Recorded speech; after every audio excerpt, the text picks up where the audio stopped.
Hey guys, how we doing? Do you struggle to stand on God's promises?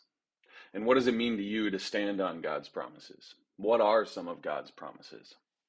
My name's Dan, and I'm going to continue a journey that I've started over the last few weeks, few months, few years, depending on how you want to talk about it, and try and share a little bit of my journey and share the way that I see God's promises and how to find them, and talk about some of the scriptures behind them as well.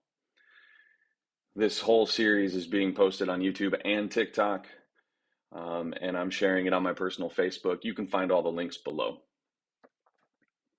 God's promises are something that we need to learn to stand on. And how do we actually do that? It's not an easy process. It's something that I've learned you just kind of have to repeat, speak out, forget, and continue. With that, we need to know what we actually need to speak out. We need to know what some of his promises are. We need to know what it means. In my last video, we talked about God's goodness. And today we want to talk about God actually being with us. In Isaiah 40:29, he says, "He gives strength to the weary and increases the power of the weak." Well, how do we know that that's actually true without speaking that out and standing on that every single day? Isaiah 40:31, two verses later. "But those who hope in the Lord will renew their strength. They will soar on wings like eagles. They will run and not grow weary. They will walk and not be faint."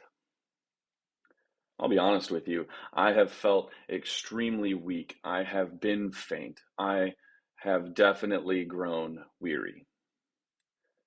But just by taking time to read some of these verses and by taking the time to remind myself who God is and what his promises are, somehow I find myself rejuvenated.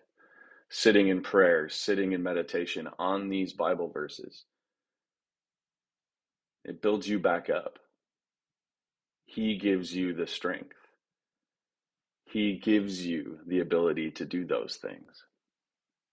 Jeremiah 29:11, "For I know the plans I have for you, declares the Lord, plans to prosper you and not to harm you, plans to give you hope and a future."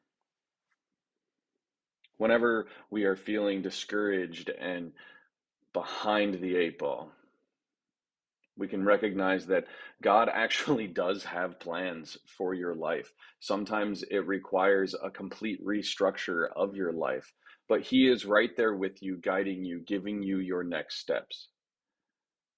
Pray on it, meditate on it, speak these words out as truth. Deuteronomy 31:8, "The Lord himself goes before you and will be with you. He will never leave you nor forsake you. Do not be afraid. Do not be discouraged." I was just saying that I've been afraid. I've been discouraged. I was just saying, what's the plans for me? Where am I going? And here the Lord himself goes before you. He will be with you. Do not be afraid. Do not be discouraged.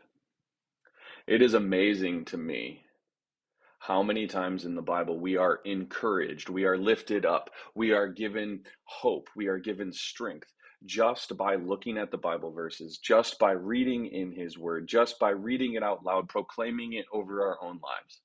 It's not that easy, but it is that easy. And maybe next time we just need to remember that God gave Noah something so simple as a rainbow as a sign of his promises, that he will keep them. If you're struggling in any of these areas, if you'd like some help going through some of these things, or maybe if you just want a verse for what you're going through, I would love to help you find one. I would love to give you something to stand on. Links are below. Schedule a chat with me. Let's connect in community and faith so that we can all get a little bit better. Have a great day.